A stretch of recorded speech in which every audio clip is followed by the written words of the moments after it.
Dahil wala raw natanggap na reklamo, lusot sa investigasyon ng Department of Transportation and Communication si MRT General Manager Almi Tangcol. Kaugnay po yan ang aligasyong pangingikil sa isang dayuhang kumpanya na nagbid para mag-supply ng mga bagong-bago ng MRT. Pero tuloy pa rin ang investigasyon ng National Bureau of Investigation at ng Kamara. Sa usapin, nakatutok si Mark Salazar.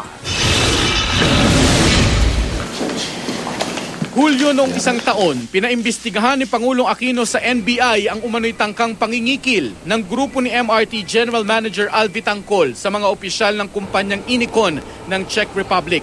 Wala pang resulta ang nasabing investigasyon hanggang ngayon. Kanina, pinatawag ni Justice Secretary Laila De Lima ang NBI para humingi ng update. Nagpa-update ako kung anong developments sa investigation. Nagpa-update ako. Is there anything that you can share regarding? I cannot. Not yet. It's premature. Ang isyu ng pangingikil ay iniimbestigahan din ng Kamara.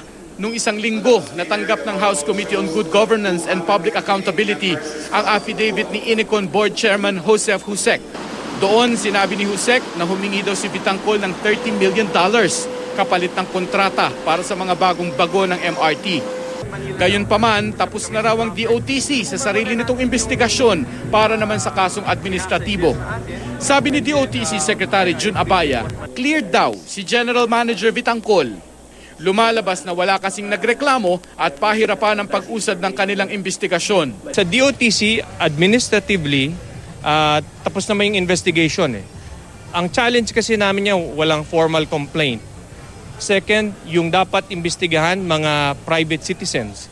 Wala namang kaming kakayahan o kapangyarihan na magsapina, magsamon, mag-aresto. So voluntary lahat ng participation ng pribadong sektor. Pag-iit ni Abaya, hindi nila minadali ang investigasyon at hindi nila pinagtatakpan si Tangcol.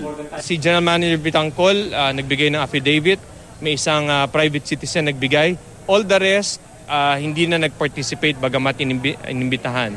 Yung ambassador, inimbitahan namin, pinili niyang lumahok sa NBI. So, okay lang yon at ang mas mahalaga ay hintayin yung NBI dahil tingin ko yun ang mas interesting sa inyo. Mark Salazar, nakatutok, 24 oras.